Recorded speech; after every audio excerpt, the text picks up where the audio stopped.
اعوذ باللہ من الشیطان الرجیم بسم اللہ الرحمن الرحیم۔ عزیزان من، آج اگست 1981 کی 21 تاریخ ہے اور درس قرآن کریم کا آغاز سورہ الزخرف کی آیت 63 سے ہو رہا ہے۔ 43/63۔ سابقہ جمعہ کو یوم آزادی کی تقریب کی وجہ سے درس کا ناغہ رہا تھا۔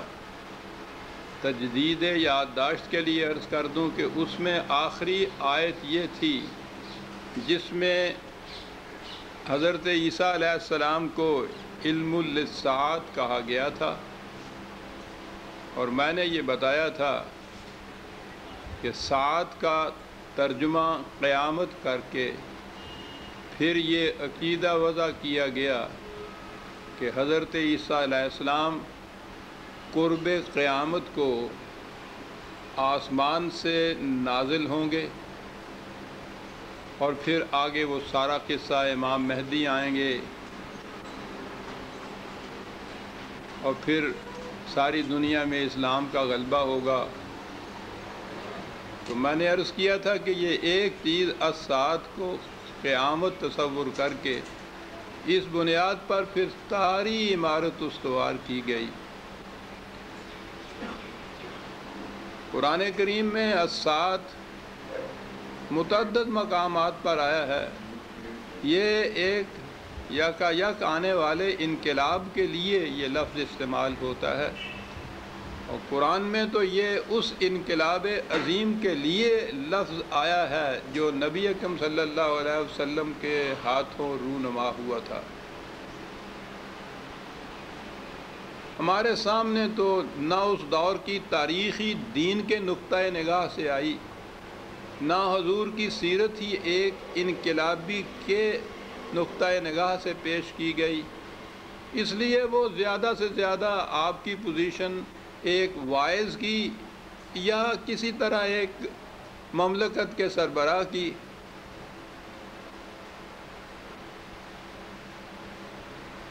اور دین کی پوزیشن ایک مذہب کی جس میں پرستش، ورشپ، پوجا پاٹ، رسوم، شعائر، بس یہیں تک ہے سب کچھ آپ کے ہاں جو سامنے آتا ہے۔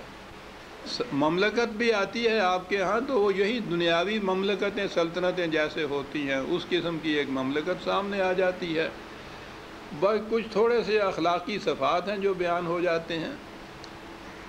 حضور کی صحیح پوزیشن اور اس انقلاب کا صحیح تصور سامنے آئے تو نظر آ جائے کہ دنیا کی تاریخ میں اتنا عظیم انقلاب کہیں اور نہیں آیا تھا۔ یہ انقلاب زمین کے خطوں میں نہیں صرف آیا تھا، اقوام عالم کی تہذیب اور تمدن اور معاشرت اور معیشت، حتیٰ کہ قلوب کی دنیا کے اندر بھی ایک انقلاب پیدا ہو گیا تھا۔ عظیم انقلاب تھا یہ جو آیا گیا، اور ہسٹری کا ایک نیا دور شروع ہوا ہے حضور کی بعثت کے بعد۔ تاریخ کا ایک نیا دور ہے جو شروع ہوا ہے، اور وہ دور چلا آ رہا ہے اب تک۔ تو یہ جو انقلاب عظیم تھا یہ تھا الساعت، قرآن کریم نے جسے کہا ہوا ہے۔ اور میں نے عرض کیا تھا کہ خود انجیل میں جیسی کچھ بھی وہ آج ہے، خود حضرت عیسیٰ علیہ السلام کے یہ بیانات، پیشین گوئیاں موجود ہیں کہ ایک آنے والا آئے گا اور جس انقلاب کی میں تمہیں خبر دے رہا ہوں اس کے ہاتھوں وہ متشکل ہوگا، وہ قیامت خیز انقلاب ایک ہوگا۔ یہ چیزیں آج کی انجیل میں بھی موجود ہیں۔ یہ الگ بات ہے کہ انہوں نے بھی اسے، وہ تو نبی اکرم صلی اللہ علیہ وسلم کی طرف اسے منسوب کر ہی نہیں سکتے تھے عیسائی، انہوں نے بھی یہ کہا کہ یہ آنے والا دور انقلاب، حضرت عیسیٰ علیہ السلام جب دوبارہ آسمان سے نازل ہوں گے تو ان کے ہاتھوں پھر یہ انقلاب آئے گا۔ بہرحال یہ اسات وہ انقلاب عظیم تھا جو نبی اکرم صلی اللہ علیہ وسلم کے ہاتھوں سے آنا تھا، اور جس کی پیشین گوئیاں پہلے پیغمبروں کے ہاں وحی کے ذریعے سے موجود تھیں کہ قرآن کریم کی روح سے یہ سلسلہ وحی خدا کی طرف سے دیا ہوا دین شروع سے آخر تک اصولی طور پر ایک ہی چلا آ رہا تھا۔ اسی سلسلے میں یہ کہا اب آگے کہ وَلَمَّا جَاءَ عِیسَىٰ بِالْبَيِّنَاتِ قَالَ قَدْ جِئْتُكُمْ بِالْحِکْمَةِ وَلِأُبَيِّنَ لَكُمْ بَعْدَ الَّذِي تَخْتَلِفُونَ فِيهِ فَاتَّقُوا اللَّهَ وَأَطِیعُونِ۔ حضرت عیسیٰ علیہ السلام جب آئے تو انہوں نے آ کے قوم سے کہا، اب یہاں لفظ ہے حکمت، کہ میں تمہارے پاس حکمت لے کے آیا ہوں۔ اب حکمت کا ہمارے ہاں بھی عام طور پہ تصور، اگر وہ حکیم بمانے طبیب نہ لیا جائے، اب تو حکیم طبیب کو ہی کہتے ہیں، بلکہ یہ طبیب اپنے ساتھ طبیب کا لفظ نہیں لگاتے، یہ ہر طبیب حکیم ہی کہلاتا ہے۔ اس سے ذرا آگے چلتے ہیں تو پھر حکمت فلسفی کے معنوں میں لفظ استعمال ہوتا ہے۔ اس جہت سے قرآن کی یہ آیتیں جہاں حکمت آیا ہے، انگریزی میں بھی ترجمہ اس کا وزڈم ہی کیا گیا ہے۔ اب یہ تصور کیجئے کہ رسول کے متعلق، خدا کے انبیاء کے متعلق یہ اگر ہو، وہ کہیں کہ میں وزڈم لے کے آیا ہوں، فلسفی لے کے آیا ہوں، تو وہ تو خالص ایک ذہنی اور دماغی چیز ہے۔ فلاسفر تو خدا کی طرف سے کوئی علم نہیں پاتے، فلسفی کے تو خود معنی ہوتے ہیں وزڈم کے ساتھ تعلق۔ تو حکمت کا ترجمہ اگر وزڈم کیا جائے یا اپنے ہاں بھی حکمت کے معنی دانائی یا عقل مندی لیا جائے تو اس سے تو فلاسفر مقصود ہوں گے، خدا کی وحی تو نہیں آئے گی۔ آپ نے دیکھا کہ اصطلاحات یا اس قسم کے مخصوص الفاظ کے غلط تراجم سے کتنے غلط تصورات ذہن کے اندر آتے ہیں، اور وہ دین اور نبوت کی حید کو ہی بدل کے رکھ دیتے ہیں۔ وزڈم تو ہر فلاسفر، ہر عقل مند کو حاصل ہوتی ہے، اور اس کی ذاتی ہوتی ہے، فکری ہوتی ہے، ذہنی دماغی ہوتی ہے۔ نبوت تو اس سے بالکل الگ شے ہوتی ہے، اس میں تو صاحب حکمت کی اپنی فکر اور اپنی حکمت کا شائبہ تک نہیں ہوتا، خالصتاً خدا کی طرف سے عطا شدہ ایک علم ہوتا ہے جسے وحی کہا جاتا ہے۔ اس لیے ہی قرآن کریم نے حکمت کو بھی منزل من اللہ قرار دیا ہے۔ میں ایک آدھ حوالہ ہی پیش کروں گا، ویسے تو سارے قرآن میں یہ چیز موجود ہے کہ انبیاء کرام کو خدا کی طرف سے کتاب اور اس کے ساتھ کتاب کی حکمت منزل من اللہ عطا ہوتی تھی، قانون اور قانون کی غرض و غایت، اس کا مقصود و مطلوب، اس کا منتہا، وہ نتائج جو اس قانون نے پیدا کرنے تھے، خدا نے یہ دونوں چیزیں وحی کے ذریعے انبیاء کرام کو دی تھیں۔ اسی لیے حکمت کو بھی اس نے منزل من اللہ قرار دیا ہے۔ ایک ریفرنس لے لیجئے 17/39، ذالک مما اوحی الیک ربک من الحکمت،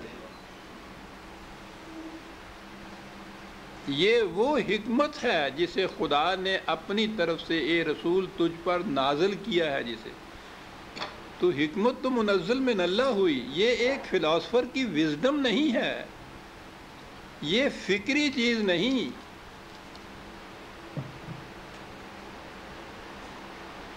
یہ وہی ہے۔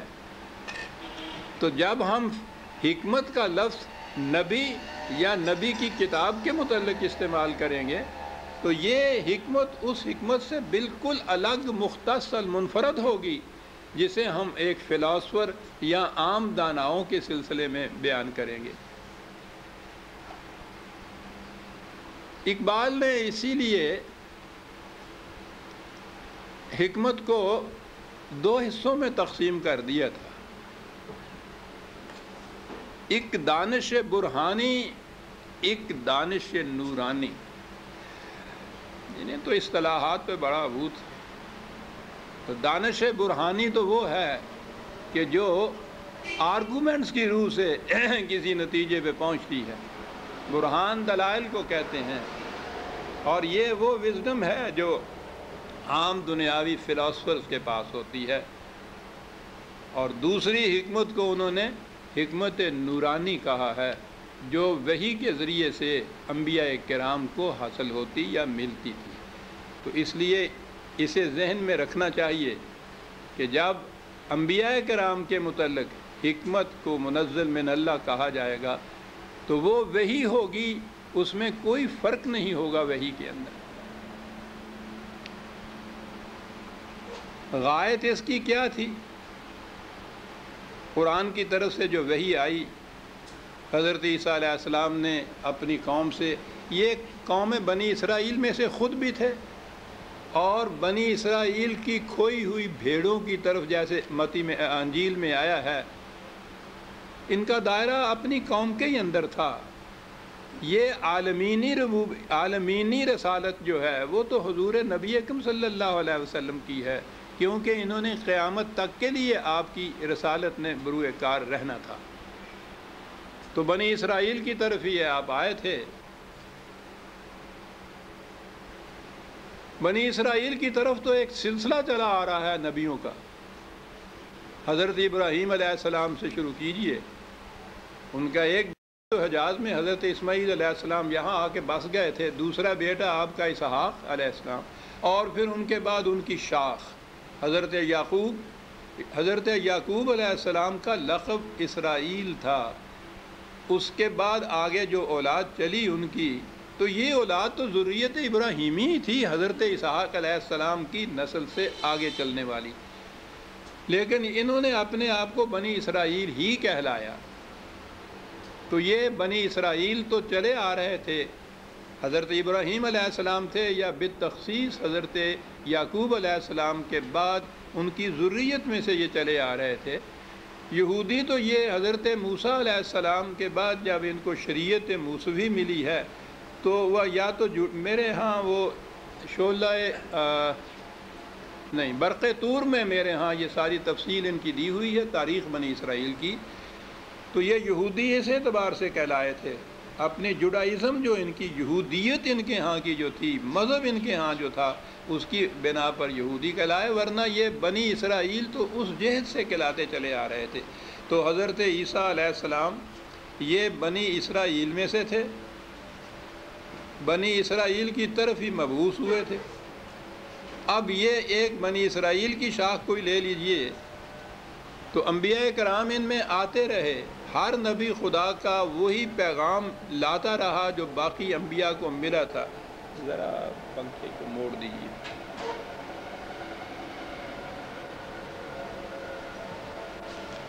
معاف رکھیے۔ وہی پیغام وہی تعلیم لے کے آتا تھا، اور اس کے بعد اس کی امت، اس کے متبعین اس میں اختلاف پیدا کر دیتے تھے۔ یاد رکھیے، اختلاف، تفرقہ، فرقہ بندی دین کی جڑ کاٹ دیتی۔ امت میں اختلاف یا فرقہ پیدا ہو تو دین باقی رہتا ہی نہیں۔ قرآن بلفظ صحیح اسے شرک کہتا ہے، رسول سے کہتا ہے کہ جو لوگ دین میں فرقہ پیدا کر لیں، اے رسول تیرا ان سے کوئی واسطہ نہیں ہے۔ اختلاف کو وہ خدا کا عذاب قرار دیتا ہے۔ ہاں جی، کہا اس نے یہ ہے کہ یہ جو ایک نبی کے بعد جب اس کی نام لیوا امت اختلاف پیدا کر لیتی تھی، فرقے پیدا کر لیتی تھی، افتراق پیدا کر لیتی تھی، تو دوسرا رسول آ کر ان اختلافات کو، اس تفرقے کو مٹاتا تھا اور پھر انہیں امت واحدہ بنا دیتا تھا۔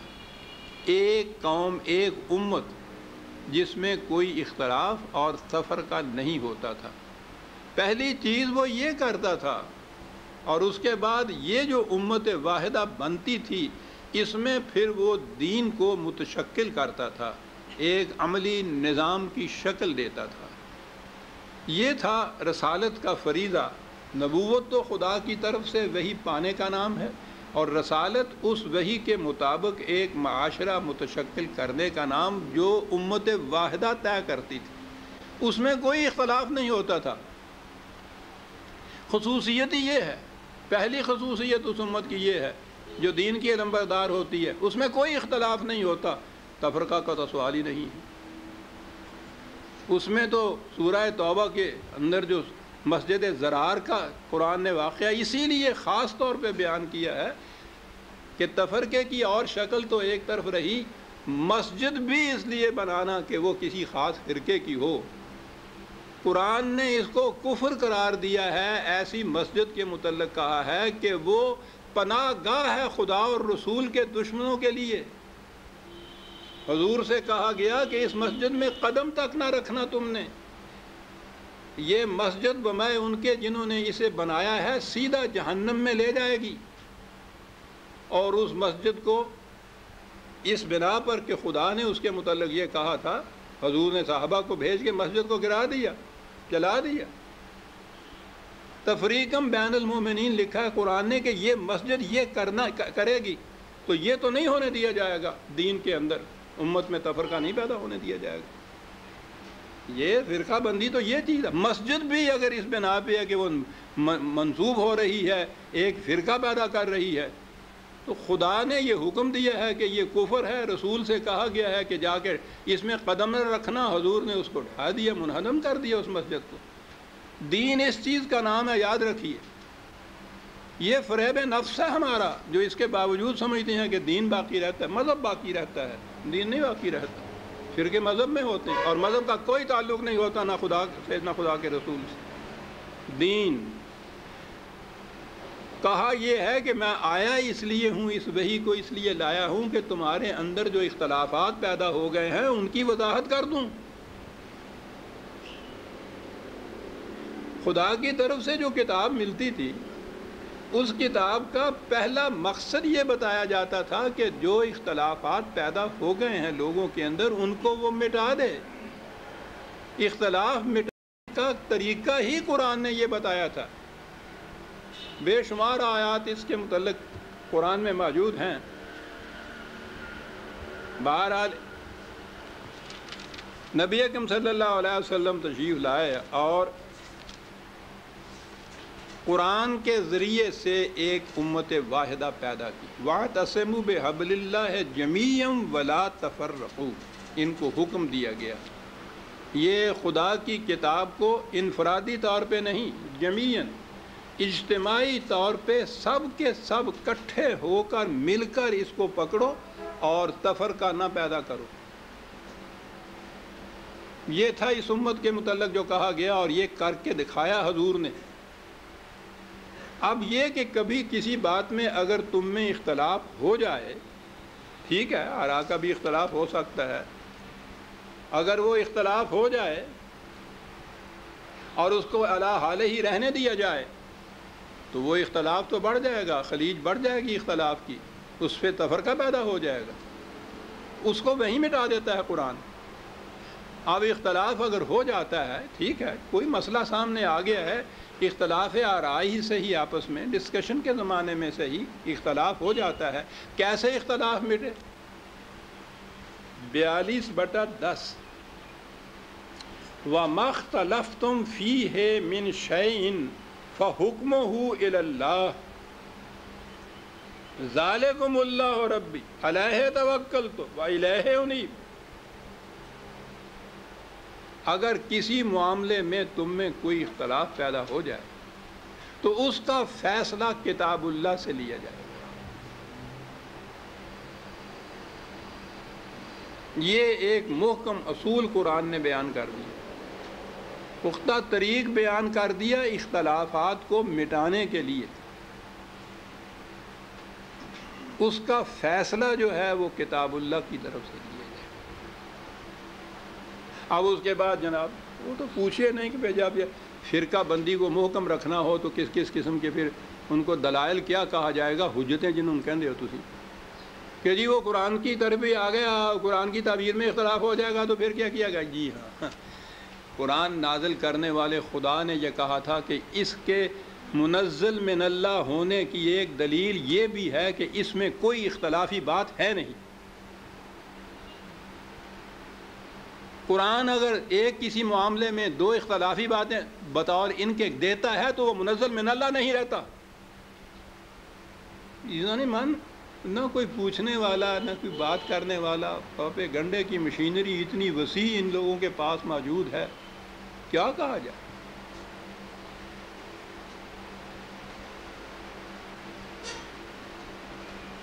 عام طور پہ بڑی بے باکی سے یہ کہہ دیتے ہیں کہ صاحب آپ کہتے ہیں قرآن کی طرف آئیے، وہاں سے اختلافات رفع ہوں گے۔ آپ کہتے ہیں، خدا نہیں کہتا۔ قرآن کی طرف دعوت دینے والے کے خلاف اعتراض کیا جاتا ہے کہ آپ کہتے ہیں کہ قرآن سے اختلاف ملتا ہے، خدا نہیں کہتا۔ اور اس کے بعد جب پھر اگلی بات کہ جی اگر قرآن کی طرف آنے سے بھی اختلاف نہ مٹ سکے تو چلیے قرآن بھی ایسا ہے کہ جو اختلاف مٹا نہیں سکتا۔ خدا کا دعویٰ جو ہے معاذ اللہ غلط، اور اس کی روح سے یہ اگلی چیز کہ جی وہ اگر دو اختلافی تعبیریں دے، وہ جی قرآن نے جو کہا کہ پھر وہ من جانب اللہ نہیں رہتی کتاب، اگر وہ اس طرح سے اختلافی چیزیں دے دے تو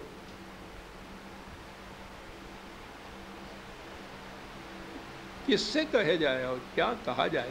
ابھی بات آ جاتی ہے۔ انہوں نے یہ بات کہی کہ میں اس لیے آیا ہوں، یہ وحی لایا ہوں کہ تمہاری اختلافات کو مٹا دوں۔ فاتقوا اللہ، خدا کے احکام کی نگہداشت کرو، واطیعون، اور اس کا عملی ذریعہ یہ ہے انفرادی طور پر اپنے اپنے طور پر نہ اس کو لو، ایک مرکزی اتھارٹی ہونی چاہیے اور وہ خدا کا رسول تھا، اس کی اطاعت کرو۔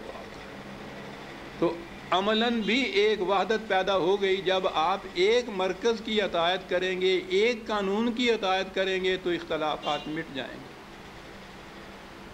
چھوٹا سا بھی ایک قانون جب ہے کیپ ٹو دی لیفٹ، بائیں طرف چلو، تو آپ دیکھیے چونکہ ایک اتھارٹی موجود ہے مملکت کی، اس کا ایک قانون موجود ہے، اس میں کوئی اختلاف پیدا نہیں ہوتا۔ اختلاف پیدا ہوتا ہے جہاں ہڑبونگ مچتی ہے۔ امام کے پیچھے جو نماز پڑھی جاتی ہے اس میں کوئی اختلاف نہیں ہوتا، اس کی ایک آواز پہ اٹھتے ہیں، ایک آواز کے اوپر بیٹھتے ہیں اور لیٹتے ہیں، کوئی اختلاف نہیں ہوتا۔ اسی مسجد میں وہی نمازی جب وہ فرض کے بعد فرضوں کے بعد جب امام آگے نہیں رہتا باقی نماز پڑھتے ہیں، ساری مسجد اختلافات کا ایک منظر بن جاتی۔ کوئی کھڑا ہے، کوئی جھکا ہے، کوئی سجدے میں ہے، کوئی سلام پھیر رہا ہے، کوئی دعا مانگ اٹھ کے جا رہا ہے، کوئی سامنے سے پھر رہا۔ وہی مسجد کا صحن جو اس سے پیشتر ایک جنت نگاہ تھا، باہمی اتفاق کا، باہمی ائتلاف کا، وہی مسجد، وہی نمازی انتشار و افتخار کا ایک نقشہ بن جاتے ہیں۔ کیا ہوا؟ ایک امام نہ رہا۔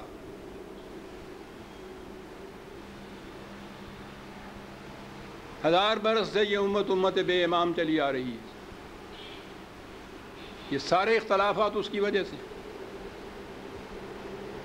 امام قانون کی جہت سے کتاب کو بننا تھا، خدا کی کتاب کو، محسوس طور پر اسے خلافت کا مرکز جو تھا اسے بننا تھا، اس کا مرکز محسوس، اس کی ہدایت، کیپ ٹو دی لیفٹ کی ہدایت تو آپ کرتے ہیں کہ ایسا نہ کیا گیا تو وہ سپاہی پکڑ لے گا، اختلاف نہیں پیدا اس میں کرتے۔ لیکن یہی جو اس قانون کی یوں اطاعت کر کے آپس میں وحدت پیدا کرتے ہیں، یہی سارے جب مسجد میں چلے جاتے ہیں مختلف مسجدوں کے اندر تقسیم ہو جاتے ہیں۔ خدا کی عبادت میں اختلاف، مذہبیت کے اندر تفرقہ۔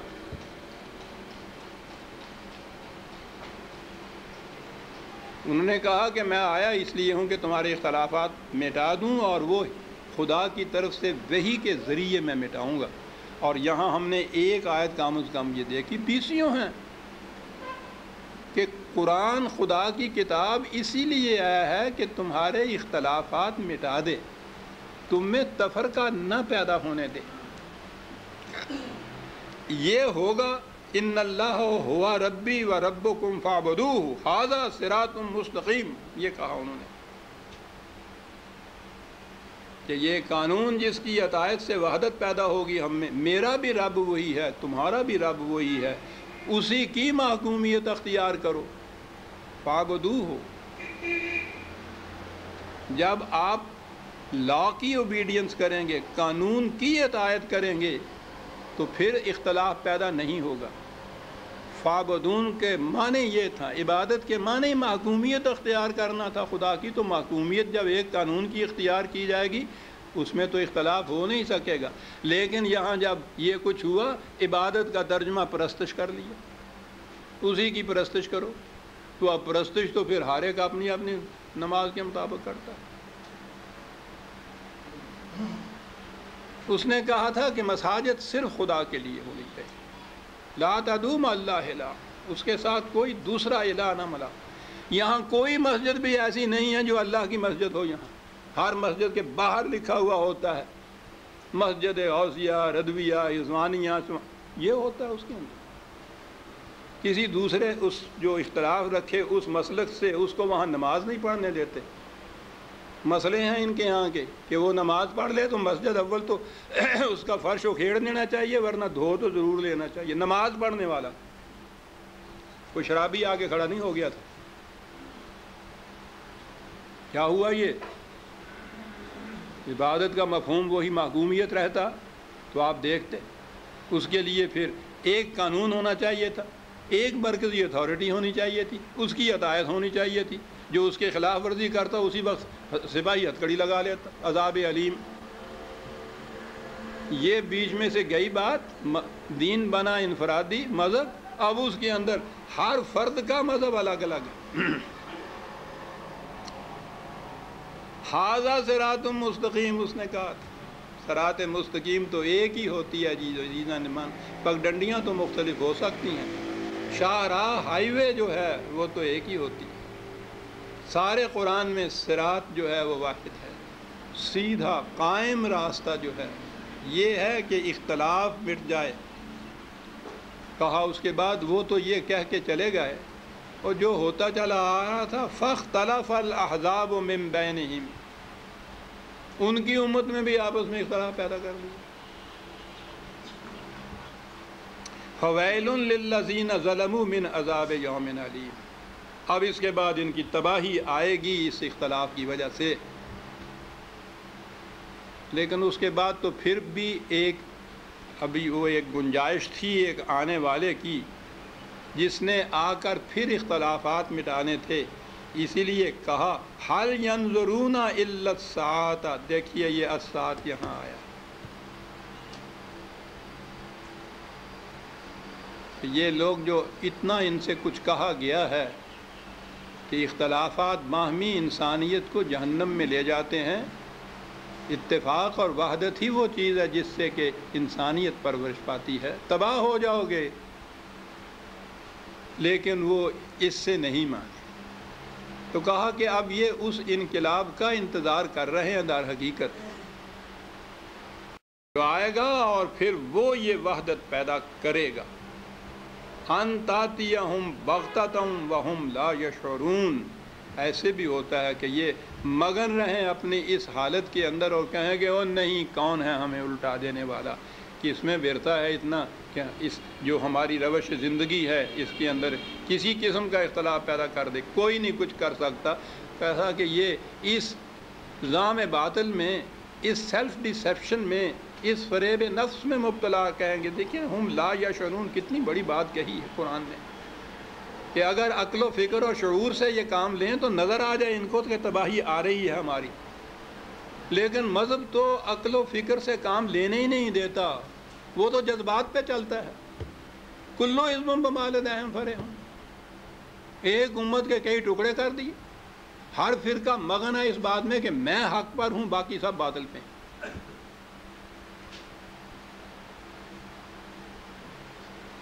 لا یشعرون، شعور کی سطح، کانشیس سطح کے اوپر، کانشیسنس کی سطح کے اوپر نہیں بات یہ سوچتے، جذبات کے تابع یہ چلتے ہیں۔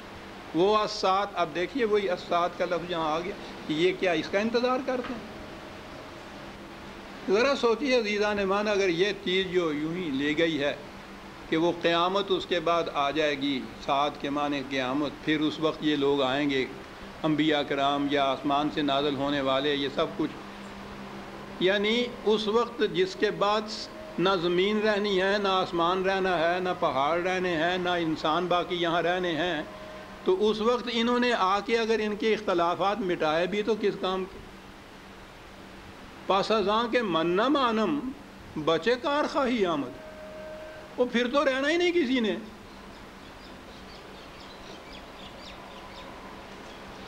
وہ اتفاق جو ہے وہ تو اب بھی ہو جاتا ہے، قبرستان میں ایسا اتفاق ہوتا ہے، کبھی کوئی اختلافی بات ہی نہیں ہوتی، وہ جھگڑتے ہی نہیں آپس میں، کبھی کوئی مناظرہ نہیں ہوتا، سارے تفرقے مٹ جاتے ہیں۔ تو اگر یہ بڑے پیمانے کے اوپر اس پوری دنیا نے قبرستان بن جانا ہے جسے قیامت یہ کہتے ہیں، تو اختلافات مٹے بھی تو کام کیس آئی وہ بات؟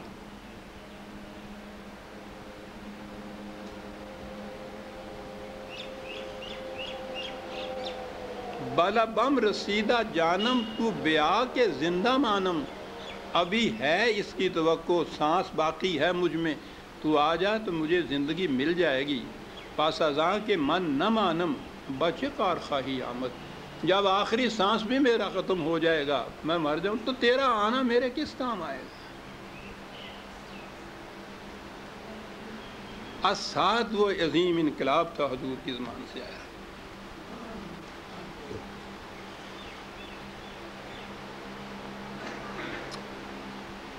کیا بات ہے اس انقلاب عظیم کی کیفیت!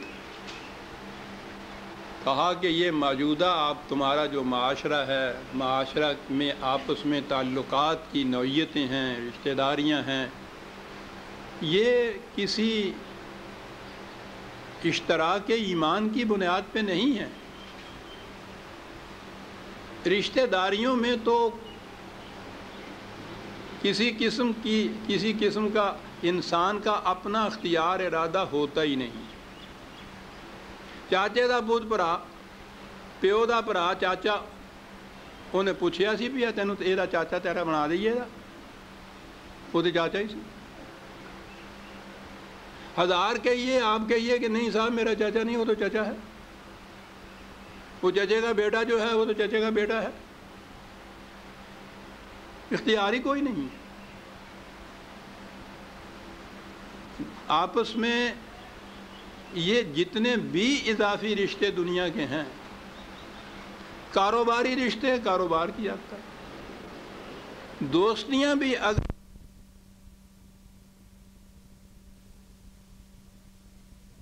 پر مبنی نہیں ہیں، الف بین قلوبکم قرآن کہتا ہے، تمہارے دلوں کو آپس میں جوڑ دیا، یہ جو تعلق ہے جسے آپ دوستی یا مودت کہہ لیں، یہ تو ایک ایسی چیز ہے کہ جب تک وہ آپ کا نظریہ زندگی، وہ ایمان جو ہے مشترک ہے دونوں میں، یہ تعلق قائم رہے گا۔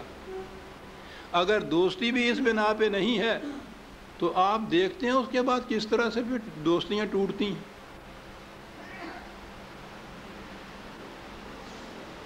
یعنی بعض اوقات تو وہ بڑی صحیح بات ہے، وہ پنجابی کی ایک بات آئی، میری لگ دی کسے نے نہ دیکھی تے ٹوٹ دی نو جگ ویکھدا، وہ ٹوٹن دے بعد تے وہ اس طرح نال باں باں کرتے پھر دے ایک دوسرے کے خلاف، اس سے کوئی دشمن بھی اتنی زیادہ ایک دوسرے کے خلاف مخالفت نہیں کرتا جتنے یہ دوست ایک دوسرے کے خلاف کرتے ہیں۔ یہ دوستی کیا ہوتی ہے؟ بعض مفادات کے بنا پر، بعض تعلقات کی بنا پر، کچھ جذباتی طور پر یہ ہوتی ہے۔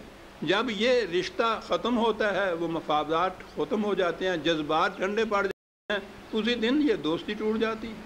لیکن اس انقلاب عظیم کے بعد جو باہم افراد جو ذرے ایک چٹان بنتے ہیں، وہ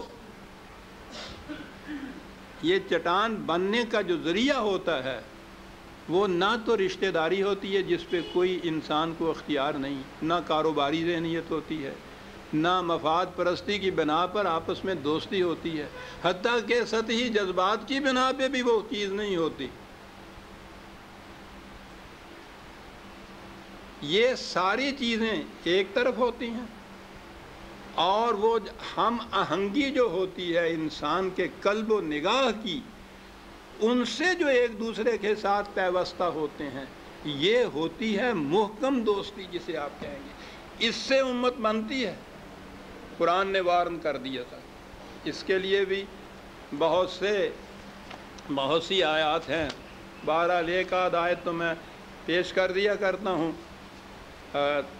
حوالے کے لیے، ریفرنس کے لیے۔ آپ کہیے شیخ صاحب پنکھا پھر پرے ہٹ گیا، ذرا سا یوں کر دیجیے گا، پنکھا پھر ذرا پرے ہٹ گیا۔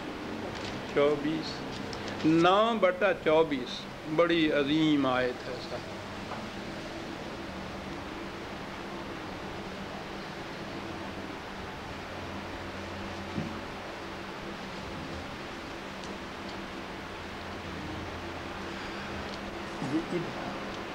اور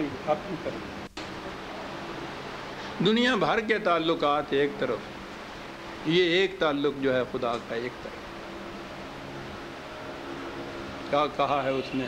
خوب کہتا تھا، زمانے بھر کے غم اور ایک تیرا غم، یہ غم ہوگا تو کوئی غم نہ ہوگا۔ زمانے بھر کے تعلقات کے وجود اور ایک یہ تعلق ہوگا، پھر کوئی تعلق اور نہیں رہے گا۔ قرآن کی آیت سنیے، خدا کرے کہ اتنی سی عربی تو آپ کہیں جان ہی لیں، ترجمے میں وہ بات کہاں آتی ہے؟ قُلْ إِن كَانَ آبَاؤُكُمْ 9/24 قُلْ إِن كَانَ آبَاؤُكُمْ وَأَبْنَاؤُكُمْ وَإِخْوَانُكُمْ وَأَزْوَاجُكُمْ وَعَشِيرَتُكُمْ وَأَمْوَالٌ اقْتَرَفْتُمُوهَا وَتِجَارَةٌ تَخْشَوْنَ كَسَادَهَا وَمَسَاكِنُ تَرْضَوْنَهَا۔ اللہ اکبر! کوئی چیز باقی رہتی ہے؟ اے رسول ان سے کہہ دو کہ جو ایک امت بننے کے لیے آئے ہیں، کہ اگر تمہارے ماں باپ، تمہاری اولاد، تمہارے بہن بھائی، تمہاری بیویاں اور خاوند، تمہارے اہل خاندان، تمہاری مال و دولت جو تم اس طرح سے حاصل کرتے ہو، تمہاری تجارت جس کے مندہ پڑنے سے ہر وقت تم خائف رہتے ہو، تمہارے یہ محلات جو تم نے بڑے چاؤ چونچلوں سے بنائے ہیں، جو تمہاری مرضیوں کے مطابق ہیں، یہ تمام چیزیں، یہ ساری چیزیں گنی گئیں۔ غور کیجئے، کوئی ایک چیز بھی باقی نہیں رہتی اس میں۔ یہ تمام چیزیں کہا کہ احب علیکم من اللہ ورسولہ وجہاد فی سبیلہ، اگر یہ چیزیں ان میں سے کوئی ایک چیز بھی تمہارے لیے خدا اور اس کے رسول اور اس کے راستے میں جہاد سے زیادہ عزیز اگر ہو گئی، ان میں سے کوئی ایک چیز بھی، فتربصوا حتی یاتی اللہ بامرہ، تو انتظار کرو تاں کہ خدا کا عذاب آ جائے تم پر۔ دیکھتے ہیں امت کس طرح سے بنتی ہے، یہ ذرے چٹان میں کیسے تبدیل ہوتے ہیں۔ ان میں سے کوئی ایک چیز بھی اگر اس کے راستے میں حائل ہو گئی، ایمان کی بنیادوں کے اوپر جو آپ کا رشتہ قائم ہوا ہے، اس کے راستے میں اگر ان میں سے کوئی ایک چیز بھی حائل ہو گئی، تو پھر اس کے بعد بڑی جامع بات ہے کہ ہم تفصیل سے کھول کے کیا بتائیں تمہیں۔ پھر اس کے بعد بس یہ سوچ لو کہ پھر ذرا انتظار کرو خدا کے فیصلے کا، جب وہ آیا کرتا ہے تو تم پوچھو نہیں کیا ہوا کرتا ہے۔ پھر اتنی بات تو ضرور ہے کہ واللہ لا یہدی القوم الفاسقین، یہ ایسا جو ان کی جو یہ ترجیحات ہیں، اگر ان میں سے کوئی چیز بھی غالب آ گئی اس جذبے کے اوپر، یہ فسق ہے، یہ ایسا کرنے والے فاسق ہیں، یہ لوگ کبھی سیدھے راستے پہ نہیں چل سکتے۔ ان میں سے ایک چیز بھی اگر غالب آ گئی تو یہ شہادت گاہ الفت میں قدم رکھنا ہے۔ لوگ آسان سمجھتے ہیں مسلمان ہونا، یہ تو ہر ایک کی طرف سے کٹ کے ایک کا ہو جانا ہے. انی وجہت وجہی للذی فطر السماوات حنیفا وما انا رہ گئی رسم اذاں روح بلالی نہ رہی.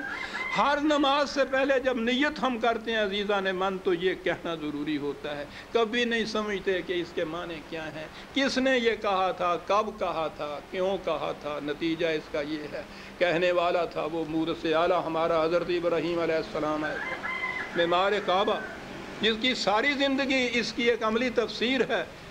باپ سے شروع ہوا ہے, اس سے کہہ دیا کہ اگر تو اللہ کا نہیں ہے تو میرا تیرے ساتھ کوئی واسطہ نہیں.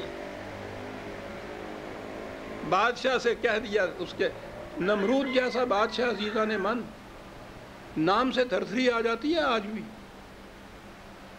اس سے جا کے کہہ دیا کہ تیرا اختیار کیا اور تیری بادشاہت کیا لیے پھرتا ہے. پوری کی پوری قوم سے یہ کہہ دیا کہ تم تو تباہی کے جہنم میں جانے والے ہو, میں تم میں سے ہوں نہیں. اندازہ لگا لیجیے. اپنے ذہن میں, اپنے تصور میں یہ بات آئی کہ خدا کے راستے کے اوپر بیٹا بھی قربان کر دینا چاہیے, بیٹے تک کے لیے بھی تیار ہو گئے. یہ سارا کچھ کرنے کے بعد وہ خدا کا ایک گھر جسے کہتے ہیں وہ ایک قائم کیا, ایک مرکز قائم کیا توحید کے لیے. مرکز ایک ہو تو وحدت پیدا ہو جاتی ہے, پیدا کیا. اس کے بعد اپنی اولاد کے متعلق یہ کہا وَمَن تَبِعَنِي فَهُوَ مِنِّي, جو میرے نقش قدم پہ چلے گا اس طرح سے وہ میرا ہے, جو یوں نہیں چلے گا وہ میرا نہیں ہے. اس مقام پہ پہنچ کے حضرت ابراہیم علیہ السلام نے کہا تھا کہ انی وجہت وجہی للذی فطر السماوات والارض حنیفا وما انا من المشرکین. میں ساری دنیا سے کٹ کر صرف ایک کا ہوتا ہوں, اپنا رخ ایک کی طرف کرتا ہوں. جب آپ ایک کی طرف رخ کریں گے عزیزان من تو باقی سب کی طرف سے رخ موڑنا پڑے گا. یہ ناممکنات میں سے ہے کہ اگر ایک کی طرف منہ کریں تو باقیوں کی طرف بھی آپ کا منہ ہو, پھر نہیں رہتا یہ چہرہ باقیوں کی طرف. وہ چہرے منافقت کے ہوتے ہیں جو لگائے جاتے ہیں اس طرح سے, وہ گتے کے چہرے کہ جو ہر طرف لگ سکتے ہیں. انسان کا چہرہ ایک وقت میں ایک ہی طرف لگ سکتا ہے. انی وجہت وجہی للذی فطر السماوات والارض حنیفا, حنیفا ناک کی سے جانے والا, چلتے ہوئے ادھر ادھر جو نہ تکے اس کو کہتے ہیں. میں جانا تو ایک طرف, قدم اٹھانا تو ایک طرف, میں تو تکتا بھی نہیں ہوں راستے میں کسی دوسری طرف. میں آیا تیری طرف, یہ پوزیشن اختیار کرتے ہوئے, یہ ہے میرا مسلک. میں تیری طرف آیا, اور جب یوں آتا ہوں میں تو پھر کہہ سکتا ہوں کہ میں مشرک نہیں ہوں. دیکھا مشرک کون نہیں ہوتا.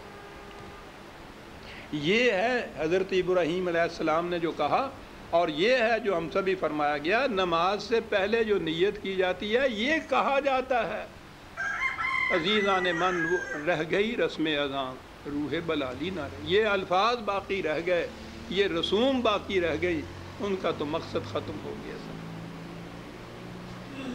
یہ جو زبان سے یہ کہہ رہا ہوتا ہے ساری دنیا کی طرف اس کا رخ ہوتا ہے, اس کی طرف نہیں ہوتا جس کے متعلق یہ دھوکہ دے رہا ہوتا ہے کہ میرا رخ تیری طرف ہے. اس کی طرف ہوتا ہی نہیں ہے. اس کی طرف ہو تو باقی کسی کی طرف رخ رہ ہی نہیں سکتا, حنیف نہیں ہو سکتا. وَمَا أَنَا مِنَ الْمُشْرِكِينَ. الْأَخِلَّاءُ يَوْمَئِذٍ بَعْضُهُمْ لِبَعْضٍ عَدُوٌّ إِلَّا الْمُتَّقِينَ. کہا اس انقلاب کے زمانے میں یہ کیفیت ہو گئی. جتنے یہ اور تعلقات ہیں سارے کے سارے کٹ جاتے ہیں, تعلق صرف ایک باقی رہ جاتا ہے, اور وہ ہوتا ہے خدا پر ایمان کا تعلق. جو ہے ایک دوسرے کے دشمن ہو جاتے ہیں جو دوست ہوتے ہیں. متقین, خدا کے قوانین کی نگہداشت کرنے والے متقین, ان کی یہ کیفیت نہیں ہوتی.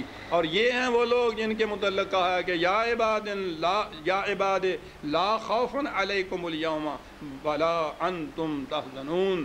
ہاں, یوں زندگی بسر کرنے والوں, تمہیں کسی کا خوف نہیں ہوگا, تمہیں کوئی حزن نہیں ہوگا. قرآن نے ہر مقام پہ یہ دونوں چیزیں کہی ہیں. خوف بیرونی خطرات سے مامون ہونے کا, بیرونی خطرات سے ہوتا ہے,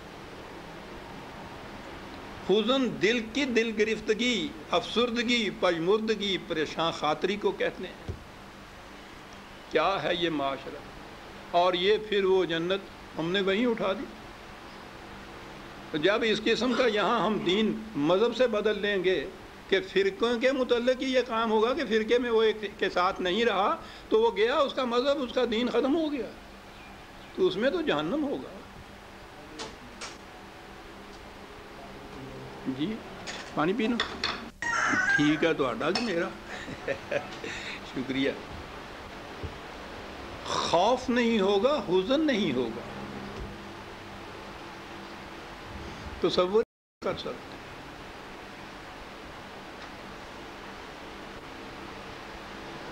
زیادہ سے زیادہ کامیاب مملکت، سلطنت وہ ہوتی ہے جو اطمینان دلا دے کہ کوئی باہر کا حملہ آور، کوئی کسی قسم کا تم پہ خطرہ نہیں پیدا کر سکتا۔ ہم نے انتظامات کر لیے ہیں، ڈیفنس کے پورے انتظامات ہیں، جتنے یہ انتظامات باہر کے خطرے کو روکنے کے ہوتے ہیں اتنا ہی دل کا حزن بڑھتا چلا جاتا ہے اس ملک کے باشندوں کا۔ کوئی ایسا دل بھی نظر کہیں آتا ہے جس میں حزن نہ ہو کسی قسم کا عزیزان من۔ وہ یہ کرتا ہے بے لوث اخلاص کے پر مبنی دو افراد میں بھی عزیزان من اگر قلبی تعلق کی دوستی ہو جائے حزن مٹ جاتا ہے۔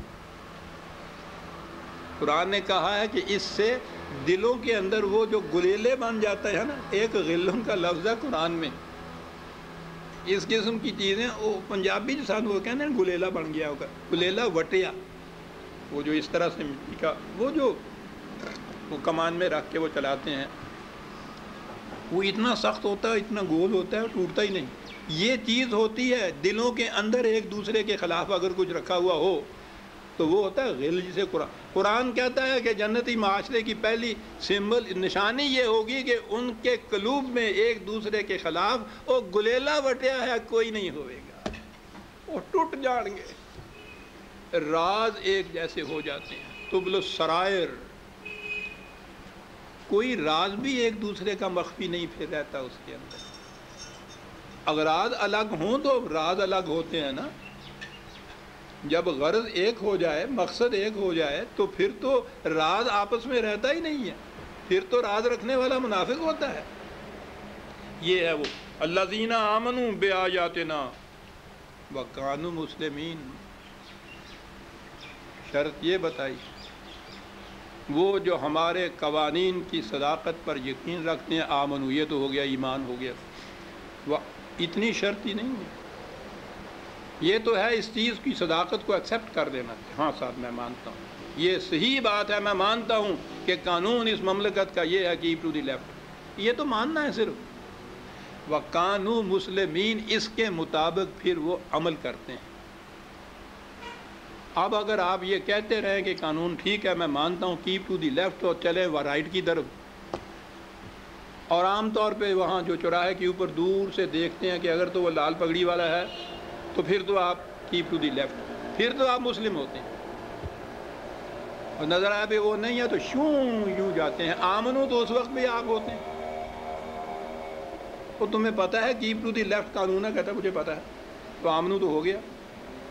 کون سی چیز نہیں ہوئی؟ وَقَانُوا مُسْلِمِينَ، یہ مسلم نہیں رہا۔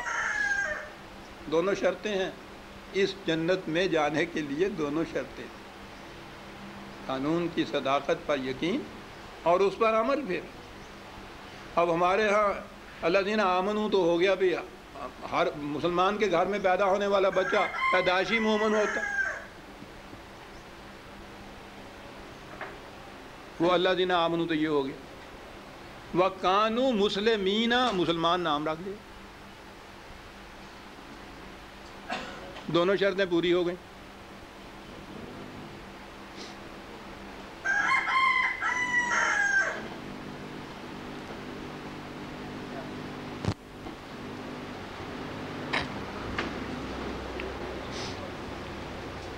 پیدائشی ہو گیا مومن اور مسلمان تو قوم ہے ہی، تو دو ہی شرطیں تھیں قرآن نے جو آیت کی تھیں، اور اس کے بعد جو اس کا وہ نتیجہ ہے پھر کہ خوف بھی نہیں ہوگا اور حزن بھی نہیں ہوگا، تو اس کے متعلق کوئی بات ہی نہیں کرتا. ٹھیک ہے جی. یہ ہیں وہ دو شرطیں پوری کرنے کے بعد ادخلوا الجنۃ انتم وازواجکم تحبرون. میں نے یہ عرض کیا ہوا ہے مرنے کے بعد کی زندگی، وہاں کی جنت وہاں کی جہنم، اس پر ہمارا ایمان ہے، بنیادی شرط ہے ایمان کی. لیکن ایک چیز ہے، جب دین مذہب میں بدل جاتا ہے تو یہ ساری چیزیں جنت جہنم والی باتیں قیامت تک اٹھا رکھتے ہیں ہم، اس دنیا سے ان کا واسطہ نہیں رہتا. اور دین میں یہ چیز یہیں سے شروع ہو جاتی ہے اور مسلسل آگے چلتی ہے.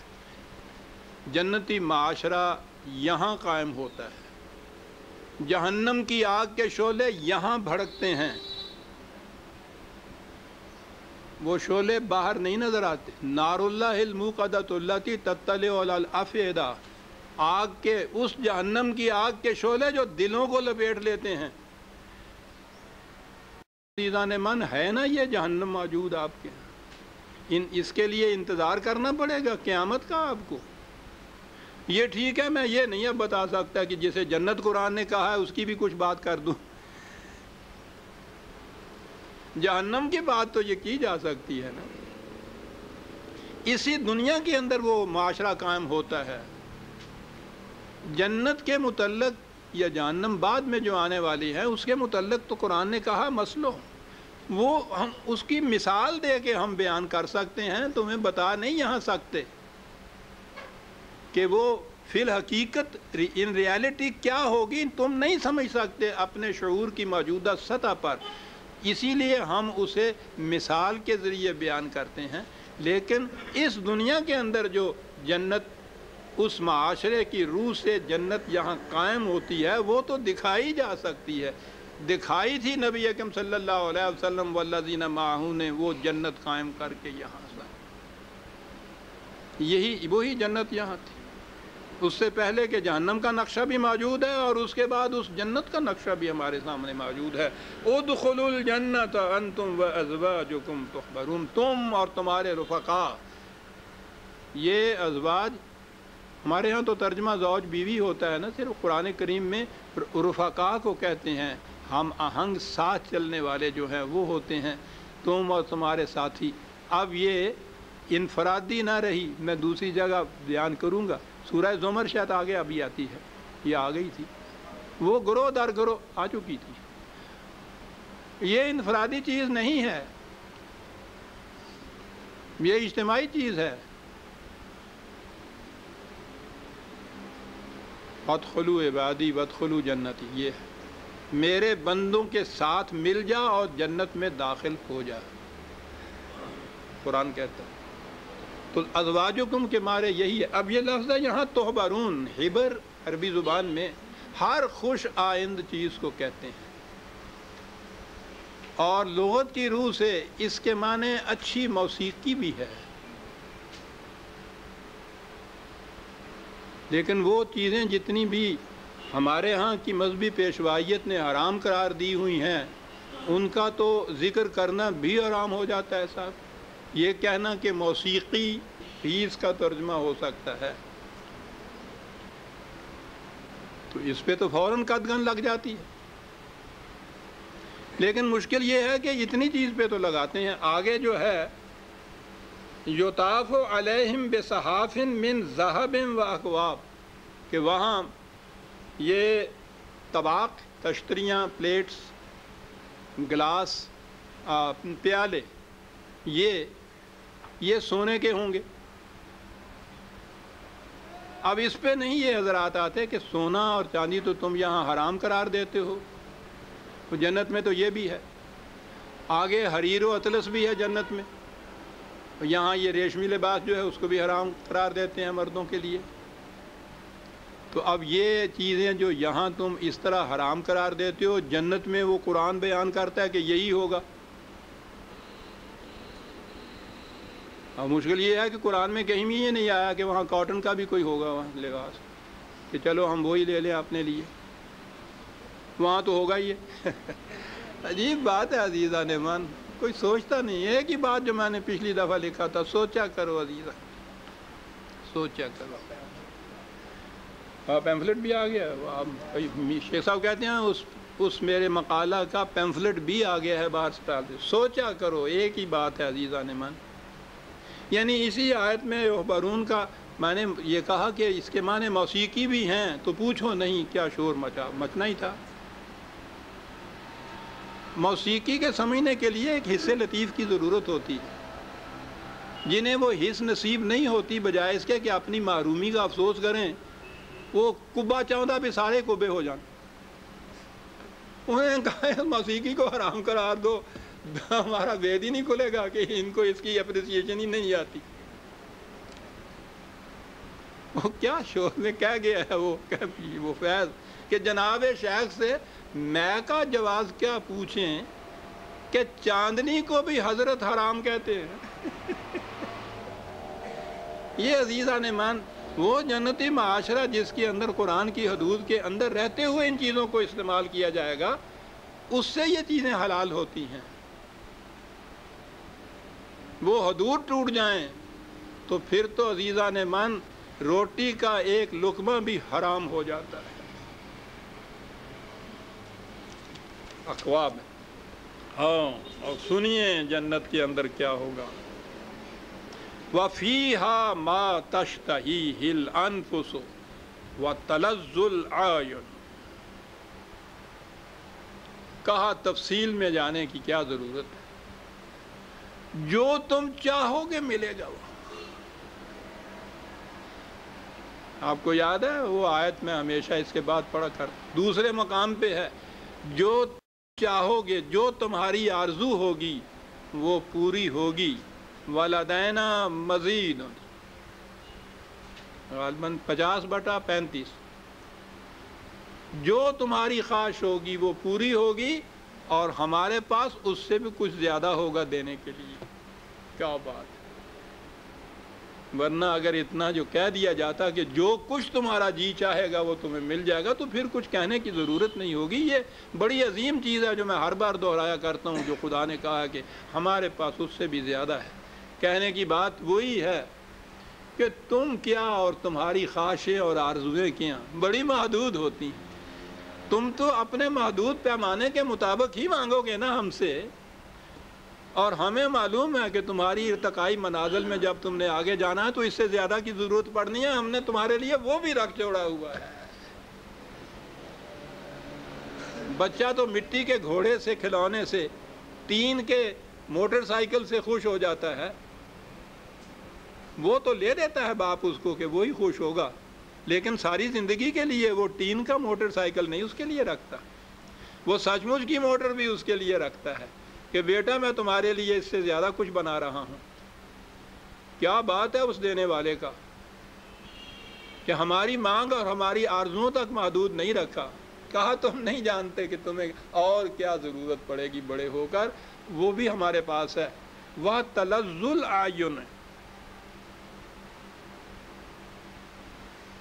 یہ چیز جو ہے جنت نگاہ ہونا کسی چیز کا، بڑی چیز۔ پہلی چیز جو اپریسیشن کی اور تسکین کی ہوتی ہے وہ تو نگاہ سے ہوتی ہے، نگاہ کی لذت۔ لیکن آپ دیکھیے بار بار قرآن یہ کہتا ہے، پہلے تو میں وہ ایک آیت حوالے کے لیے دے دوں جس میں قرآن نے کہا ہے کہ سارے وہاں کی جنت کے بیانات سارے تمثیلی ہیں۔ مثالی طور پہ ہم نے کہا ہے 13/35، مثل الجنت التی وعد المتقون، متقیوں کے لیے جو وہاں کی جنت کا وعدہ ہم نے کیا ہے اس کی مثال یوں سمجھو، اور پھر اس کے بعد سب کچھ کہا ہے۔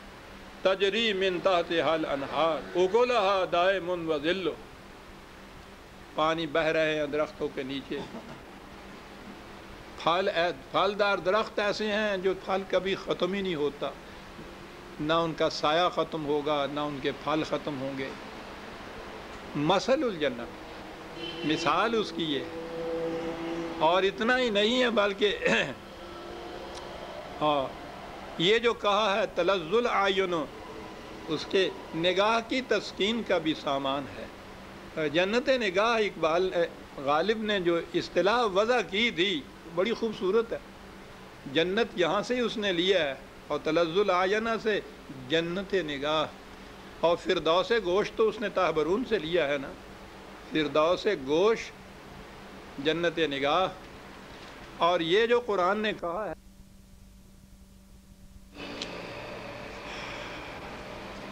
نگاہ کی لذت، یہ بھی بات واضح کر دی کہ اسی دنیا کی مادی لذتوں کو نہ سمجھ لینا. یاد رکھو 32/17 32/17 یہاں تو کہا ہے کہ وہ نگاہوں کی لذت کا سامان، اور یہاں کہا ہے فلا تعلم نفس ما اخفی لهم من قرۃ اعین.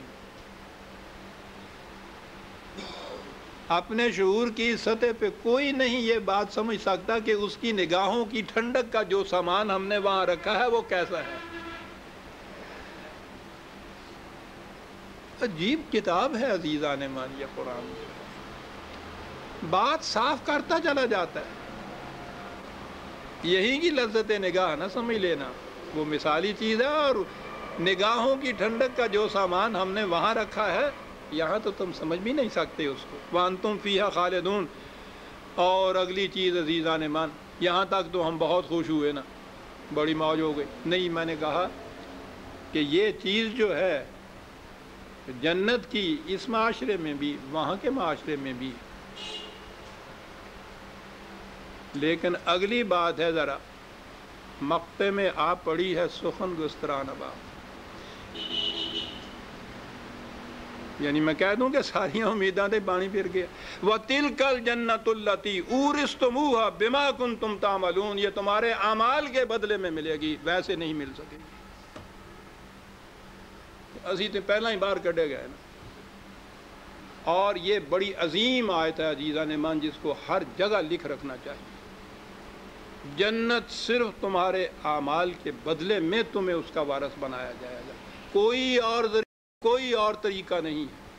یہ سفارشیں، یہ شفاعتیں، یہ رحم دلیاں، یہ ترحم خسروانہ، یہ نہیں چلنا. اورثتموها بما کنتم تعملون. اس لیے کہ یہ تو بات کچھ اور آگے چلی جاتی ہے. وہ تو ایک اندر کی تبدیلی کا نام ہے جو باہر کی کوئی چیز بھی نہیں کر سکتی. جنت تیری پنہاں ہے تیرے خون جگر میں. اورثتموها بما کنتم تعملون. یہ جتنے تصورات ہمارے ہاں ہیں نا کہ بہشت فی سبیل اللہ ہم است، بالکل نہیں عزیزان میں. اورثتموها بما کنتم تعملون. لکم فیہا فاکہۃ کثیرۃ منہا تاکلون. یہاں کی جنت وہاں کی بھی جنت مثال کے طور پر پھلوں کی بڑی کثرت ہوگی صاحب. اس جنت سے میں سمجھتا ہوں یہ چیزیں ایکسپورٹ نہیں ہوں گی کہیں باہر، اسی لیے کثرت ہوگی نا وہاں. فاکہۃ کثیرۃ. اور ان کے متعلق پھر دوسرے مقام پہ یہ بھی کہا ہے لا مقطوعۃ ولا ممنوعۃ 50/33. نہ تو انٹرپشن ہوگی اس درمیان میں، اور ایک چیز ہے لا کوئی منع نہیں کرے گا تمہیں کہ یہ کیوں توڑتے ہو پھل. کوئی منع نہیں کرے گا.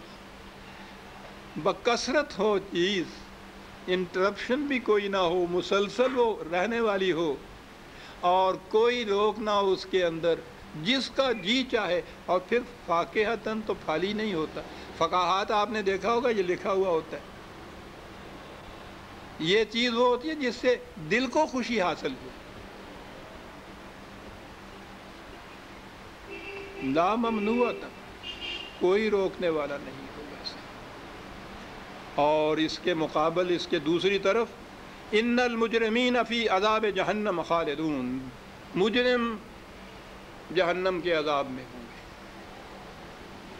عجیب بات درمیان میں یہ آ گئی، مجرم کا لفظ جو یہاں آیا، پھلوں کا ذکر آ رہا تھا، درختوں، پھلدار درختوں کا، جھکی ہوئی ٹہنیوں کا، دانیتن قرآن نے بھی کہا ہے اتنی جھکی ہوئی کہ تمہارے ہاتھ ہی وہاں تک پہنچ جائیں، اوپر بھی نہ چڑھنا پڑے، دانیتن قریب لا ممنوعتن، کوئی نہ روکنے والا۔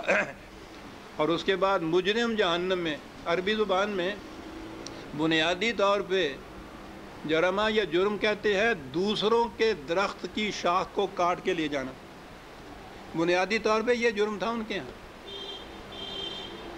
دوسروں کے ہاں کے پھلدار درخت کو کاٹ کے لے جانا۔ تفصیل اس نقطے کی آپ خود دیکھ لیجیے گی، یہ ہے جرم۔ مجرمین جہنم کے عذاب میں لا یفتر عنہم وہم فیہ مبلسون، عذاب میں تخفیف نہیں ہوگی، اور ایک لفظ عزیزان من، عذاب کی شدت انتہا جہاں ہو گئی دل کانپ جاتا ہے۔ کہا عذاب کی انتہا یہ ہے کہ تم مایوس ہو جاؤ گے، مایوسی شدت ہے عذاب کی، فرسٹریشن۔ ابلیس کو اسی لیے اسی سے وہ لفظ نکلا ہوا ہے بلا ساتھ، مایوسی پیدا کر دینے والا ہے۔ یہ ہے سب سے زیادہ عذاب، امید کی کوئی کرن بھی کہیں باقی ہو پھر نہیں آدمی مرتا۔ عذاب تو وہ ہوتا ہے کہ جس سے نکلنے کی کوئی امید باقی نہ رہے۔ وَمَا ظَلَمْنَاهُمْ وَلَٰكِنْ كَانُوا هُمُ الظَّالِمُونَ۔ تمہارے ذہن میں کہیں یہ نہ آ جائے کہ ہم ان کو پکڑ کے لے آ کے اس طرح جہنم میں اور اس طرح سے ان پہ عذاب طاری کریں گے اور ہم ان کے ساتھ یہ کر رہے ہیں، کچھ نہیں، انہوں نے یہ جہنم اپنے لیے آپ تیار کیا ہوا ہے، اپنے اوپر آپ ظلم کیا ہوا ہے، ہم نے تو نہیں ظلم کیا، ہم تو ظلم نہیں کرتے۔ اگلا ایک لفظ ہے خیر، شاید 15 منٹ میں بات بن جائے، تفصیلی نقشہ وہ نہیں کھینچ رہا، ایک لفظ کہتا ہے عزیزان من جس میں ساری تفصیل آ جاتی ہے۔ وَنَادَوْا يَا مَالِكُ لِيَقْضِ عَلَيْنَا رَبُّكَ، جہنم کے دروغے کو اس نے مالک کہا۔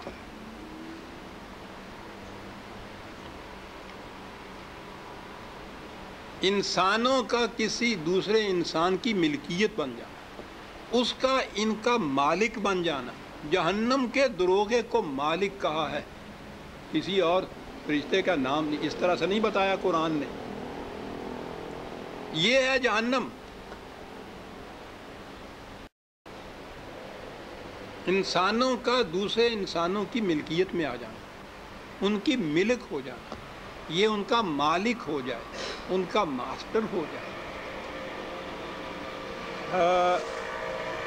کوشش کروں گا کچھ بات آگے بن جائے۔ تو قرآن کریم نے عزیزان من ملکیت جو ہے کسی انسان کی دوسرے انسان کے اوپر، میں عرض کروں یہ ملکیت اس معنی میں نہ لو جیسے مکان کی ملکیت، جائیداد کی ملکیت ہوتی ہے، یہ خارجی اشیاء ہیں، ان کے اوپر تو تصرف، ان کی ملکیت، پوزیشن، پراپرٹی اس کا ہونا اور بات ہے۔ انسان کا دوسرے انسان کی اس طرح ملکیت بن جانا کس طرح قرآن نے بتایا ہے، اور وہیں سے سمجھ میں بات آ جاتی ہے کہ وہ کہتا کیا ہے جب کہتا ہے کہ کوئی انسان دوسرے انسان کا مالک نہیں ہو سکتا۔ 36/71 وہ کہتا ہے یہ جو مال مویشی ہوتا ہے نا، گائے، بھینس، بھیڑ، بکری، یہ گدھا، گھوڑا وغیرہ مویشی جتنے ہوتے ہیں، اولم یراؤ انا خلقنا لہم مما عملت ایدینا انعاما فہم لہا مالکون، یہ جو مویشی دی کیٹل ہیں، انسان ان کا مالک ہو سکتا ہے۔ اب مالک کے معنی آپ سمجھ لیجیے۔ وَذَلَّلْنَاهَا لَهُمْ، ملکیت کے اندر ایک بات اور آگے کہی، ایک لفظ ہے تسخیر، سخرہ، اس کے معنی ہوتا ہے کچھ کسی سے کوئی کام لینا اپنا، اتنا ہی ہوتا ہے۔ ذللنا ہوتا ہے کسی کو ذلیل کر کے کام لینا اس سے، یعنی وہ چلا بھی جا رہا ہے اور پیچھے سے ڈنڈا بھی مارا جا رہا ہے، اور پھر وہ تو گالیاں بھی دیتے ہیں ساتھ۔ یہ لفظ کا اندازہ لگاؤ کہ تم ان کے مالک ہوتے ہو، ان سے کام بھی لیتے ہو، اور پھر ایسی چیز اس طرح کا سلوک کرتے ہو جیسے کسی کو ذلیل کیا جاتا ہے، ڈنڈے بھی مارتے ہو پھر اس کو۔ اور پھر ملکیت کے اندر کیا کیا چیزیں ہیں، فَمِنْهَا رُكُوبُهُمْ، ان پہ سواری بھی کرتے ہو، وَمِنْهَا يَأْكُلُونَ، کھا بھی جاتے ہو ان کو، وَلَهُمْ فِيهَا مَنَافِعٌ، طرح طرح کے منافع ان سے حاصل کرتے ہو تم۔ یہ انعام کے متعلق کہا۔ اگر انسانوں کی کیفیت دوسرے انسانوں کے ساتھ اس قسم کی ہو جائے اسے کہیں گے ملکیت۔ ملوکیت یہیں سے لفظ نکلا تھا۔ ملک اسی لیے بادشاہ کو کہتے تھے کہ وہ اپنی پوزیشن رعایا کے مقابلے میں یہ رکھتا تھا۔ قرآن نے کہا کہ وہ انقلاب جو قرآن کی روح سے اس دنیا میں آئے گا، اسے اس نے ایک اصطلاح ہے اس کی، پھر میں عرض کروں، جو بھی ہم میں سے نماز پڑھنے والے ہیں دن میں کم از کم کوئی 44 مرتبہ تو یہ کہتے ہیں نا مالک یوم الدین، خدا کے متعلق۔ سورہ فاتحہ جب بھی ہم پڑھتے ہیں اس میں مالک یوم الدین آتا ہے، پہلی چیز آتی ہے۔ یہ یوم الدین کیا ہے؟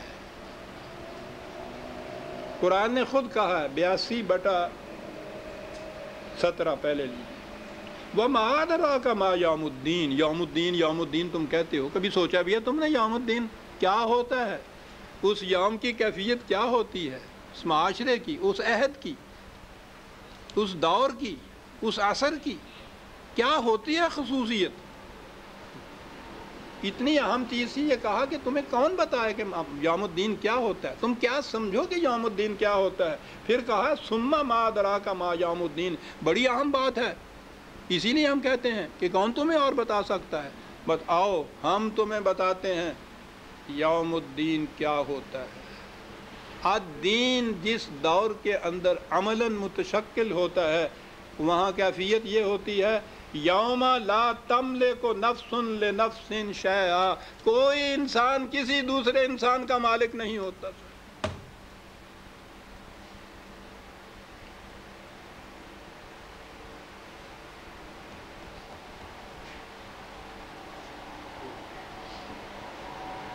پھر معاشرہ کیسے قائم رہتا ہے؟ انارکی پھیلتی ہے؟ کہتا نہیں۔ والامر یومئذ للہ، اس دور میں حکومت صرف خدا کی ہوتی ہے، اور خدا کی حکومت کی عملی سمبل یا نشان یہ ہے کہ کوئی انسان کسی دوسرے انسان کا مالک نہیں ہوتا۔ مالک مویشیوں کے ہوتے ہیں، انسان حیوانوں کے مالک ہوتے ہیں، انسانوں کے نہیں ہو سکتے، اس لیے کہ وَلَقَدْ كَرَّمْنَا بَنِي آدم، ہر انسان کو ہم نے واجب التکریم پیدا کیا ہے، تو کوئی انسان دوسرے انسان کا مالک کیا ہے؟ اس نے کہا کون مالک ہو سکتا ہے؟ 30 پارے ختم کرنے کے بعد قرآن کریم کی آخری اناؤنسمنٹ، قل یا ایھا الناس قل اعوذ برب الناس، اعلان کیا الناس کا رب، سامان نشو و نما بہم پہنچانے والا، یہ خصوصیت ہے اس کی۔ الحمدللہ رب العالمین سے بات شروع کی،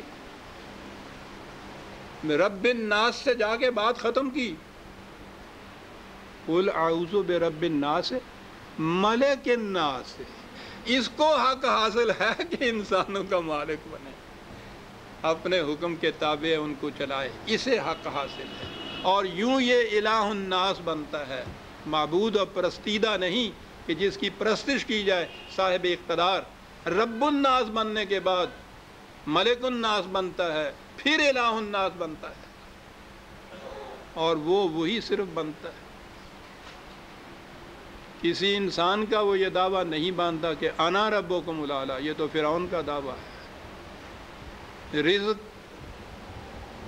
اس کے قوانین کے تابع ہر فرد کو ملتا ہے۔ تو ملک یا مالک جسے آپ کہتے ہیں، وہ تو خدا کے سوا کوئی ہو ہی نہیں سکتا، یعنی وہ کیفیت انسان اور انسان کی جو انسان اور حیوان کی آپس میں رشتہ ہے، دیکھا قرآن نے خود واضح کر دیا۔ کوئی شائبہ بھی ایسا اگر آ جائے انسان اور انسان میں جو انسان اور حیوان میں ہوتا ہے تو وہ ملوکیت ہوگی عزیزان من، اور ملوکیت ہی تو حرام ہے قرآن میں۔ وَالْأَمْرُ يَوْمَئِذٍ لِلَّهِ، حکم صرف خدا کے قانون کا چلے گا۔ یا مالکو لِيَقْضِ عَلَيْنَا رَبُّكَ،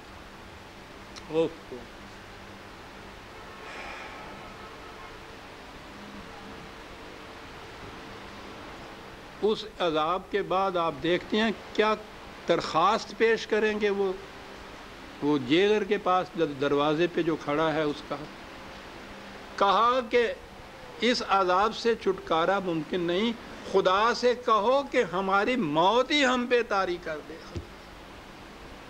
اوف، موت ہی طاری کر دے۔ لیکن وہ عذاب کیا ہوا جو موت سے ختم ہو جائے؟ کہا تھا وہ تو نا امید ہوں گے اس سے۔ آپ کو معلوم ہے اس سے پہلے بھی آ چکی ہیں یہ آیتیں، لیکن ریفرنس کے لیے پھر دہرا دوں۔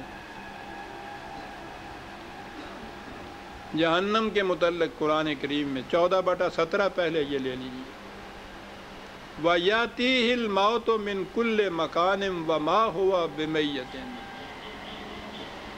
چاروں طرف سے موت آتی دکھائی دے گی لیکن وہ مریں گے نہیں۔ ہوئی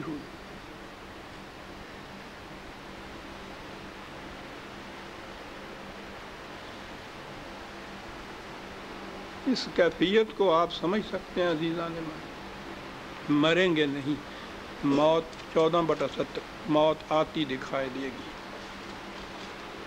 دوسری جگہ ہے 27/13 87/13،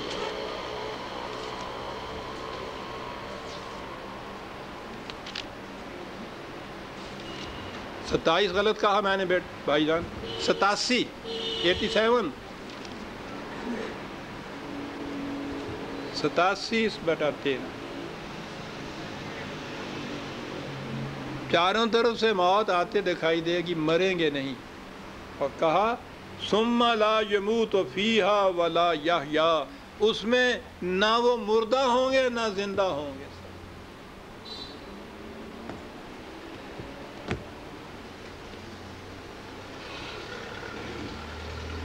اب اس کی تفصیل کیا بیان کی جائے گی؟ ہزار حیف نہ بینی قیامت موجود۔ اقبال کہتا ہے کہ یہ تم اس کی داستانیں سرگزشتیں تو بیان کرو گے کہ قیامت میں جہنم ہوگا، یہ ہوگا، یہ نہیں دیکھو گے کہ تم خود اس جہنم کے اندر کھڑے ہو۔ انکم ماکثون، تمہیں تو رہنا ہوگا، اس لیے کہ لقد جئناکم بالحق ولکن اکثرکم للحق کارہون، تمہارے پاس الحق آ چکا تھا، تم نے اس الحق سے نفرت برتی، کراہت برتی، سرکشی نہیں، نفرت برتی۔ پہلی قوموں کے پاس تو الحق آیا، کسی طرح سے اس کے بعد وہ الحق محفوظ نہ رہا، پھر دوسرے پیغمبر کے آنے کی ضرورت پڑی کہ وہ پھر اصلی الحق کو اس قوم کو دے۔ عزیزان من، ہم کہاں جا سکتے ہیں؟ ہمارا چھٹکارا کہاں ہوگا؟ الحق آیا اور الحق قیامت تک کے لیے محفوظ رکھ دیا گیا، قرآن محفوظ کر دیا گیا، اسی لیے حضور کے بعد کسی دوسرے نبی کی ضرورت نہیں، کہ وہ تو آتا تھا الحق کو اپنی اوریجنل فارم میں دینے کے لیے، وہ تو اوریجنل فارم میں موجود ہے۔ کہا یہ گیا ہے ان جہنم والوں سے کہ تمہارے پاس الحق تھا نا، پھر اس پہ چلے تم الحق پہ، اس سے تو تمہارے دل میں کبیدگی پیدا ہو جاتی تھی، اور آپ چلا رہے ہو کہ اس جہنم کے اندر سے کسی طرح سے نکلا جائے۔ ہم نے تو یہ جہنم طاری نہیں کی ہے۔ الحق سے کبیدگی اور سرکشی اور نفرت کا نتیجہ خود ہے یہ للحق کے کارہون۔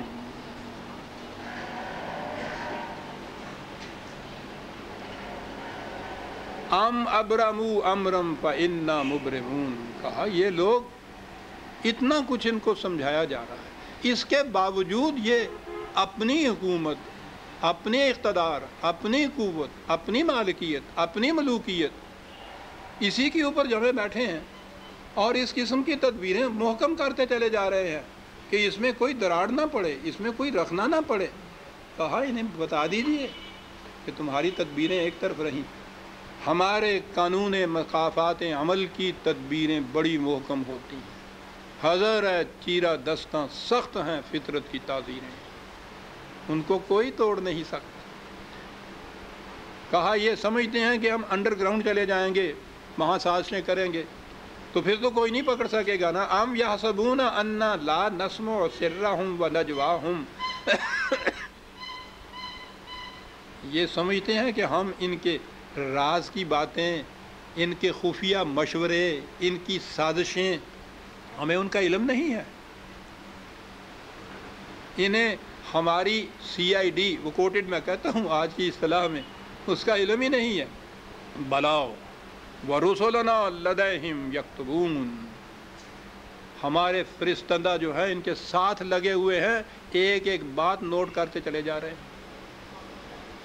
یہاں یہ نہیں کہ کسی ایک مجمع میں، ایک جلسے میں، کسی ایک علاقے میں کہیں کوئی ایک ہو ہمارا سی آئی ڈی، یہاں تو ہر فرد کے ساتھ ہیں۔